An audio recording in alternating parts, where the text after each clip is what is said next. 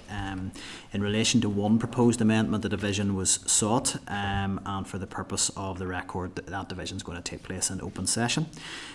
So the question that I need to put is that the committee commission an amendment which would dictate that guidelines on uniform should bar policies from any restriction on school uniform items on the grounds of sex or gender.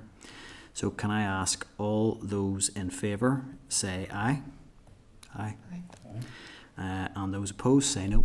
Nope. No. Okay, so Clerk, can you just record the outcome of that vote? So that was 4-2 in favour of the commissioning of an amendment. So the amendment is commissioned. Okay. And just to add one further item for open session, the committee agreed to write to the department to flag issues raised by NIPSO in correspondence in relation to complaints jurisdiction. The committee didn't reach a view on whether it was appropriate to amend or propose an amendment to the legislation, but we are seeking further information from the department in that regard. Okay. We are, with members' consent, going to move back into closed session to conduct our informal clause-by-clause deliberation on the bill, just to allow a full, frank discussion on that. So if members are in agreement to move back into closed session? Agreed. Okay. Committee Room 29. Sound.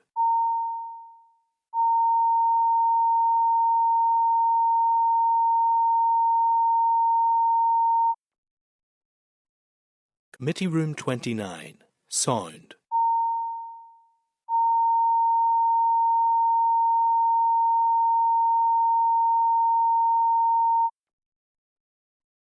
Committee Room 29. Sound.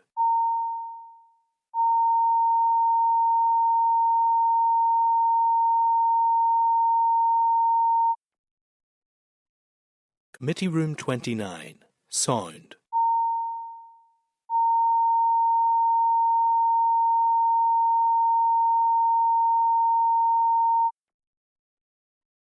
Committee Room 29.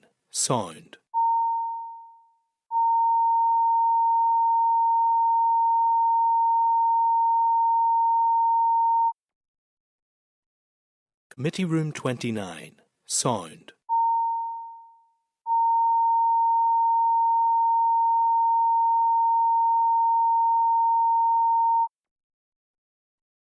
Committee Room 29. Sound.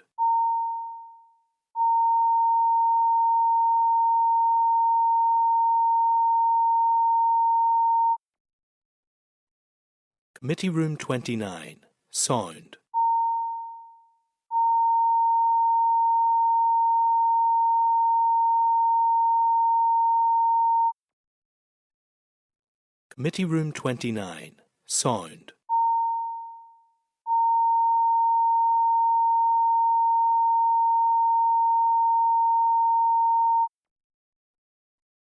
Committee Room 29. Sound. Committee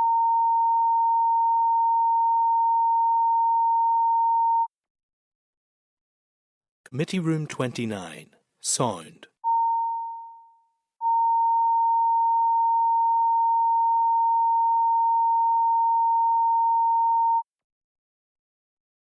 Committee Room 29. Sound.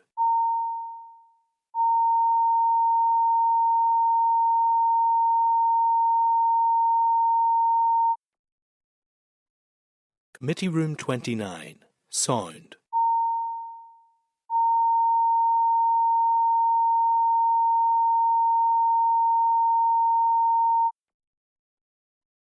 Committee Room 29. Sound.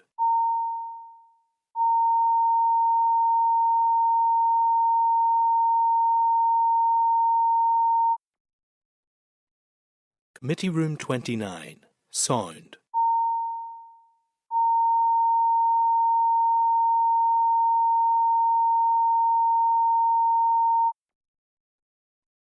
Committee Room 29. Sound.